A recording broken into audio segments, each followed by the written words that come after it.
Serial उड़ने की आशा में जब सायली और सचिन की सालगिरह बहुत ही धूमधाम से मनाई जाती है, तब पूरा घर रोशनी से भर उठता है और सायली और सचिन दोनों ही बहुत ज्यादा खुश नजर आते हैं। लेकिन तभी वहाँ पर रिया की माँ आती है और सायली के लिए सोने के कंगन लेकर आती है। लेकिन सायली उन कंगनों को लेने से विनम्रता से इनकार कर देती है, क्योंकि उसे लगता है कि यह उपहार सिर्फ दिखावे के लिए है और सच्चे मन से नहीं दिए गए। इस बात पर रेणुका सायली को ताने मारना शुरू कर देती है और कहती है कि तुम्हारी अपनी माँ तो तुम्हारे लिए कुछ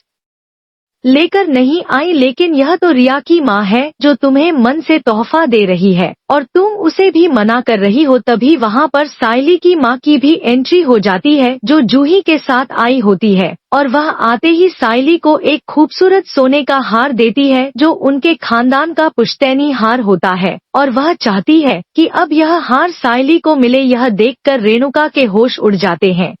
और उनकी बोलती बंद हो जाती है और वहीं मौजूद सभी लोग बहुत ज्यादा खुश हो जाते हैं कि सायली की माँ ने अपनी गरिमा और सच्चे दिल से सायली को वो दिया जो शायद किसी और के बस की बात नहीं थी। इस पर प्रेस और सचिन सायली की माँ से बड़े आदर से कहते हैं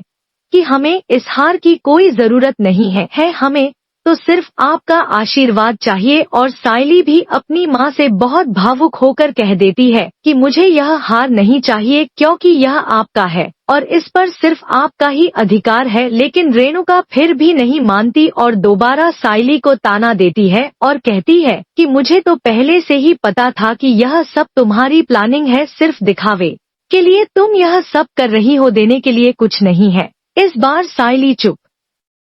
नहीं रहती और रेणुका से स्पष्ट शब्दों में कह देती है कि आपको जो भी सोचना है सोचिए, मुझे अब कोई फर्क नहीं पड़ता, क्योंकि मुझे अब खुद पर और अपने रिश्ते पर भरोसा है। तभी सचिन बात को समझते हुए माहौल को शांत करने की कोशिश करते हैं और सायली से कहते हैं कि हमें आज का दिन इस तरह की बातों में खराब नहीं करना चाहिए और चलो इस पल को एंजॉय करते हैं। इसके बाद सभी लोग डांस करने लगते हैं और माहौल फिर से खुशनुमा हो जाता है। लेकिन जैसे ही उत्सव खत्म होता है, सायली को दोबारा वही पुरानी कमरे की समस्या परेशान करने लगती है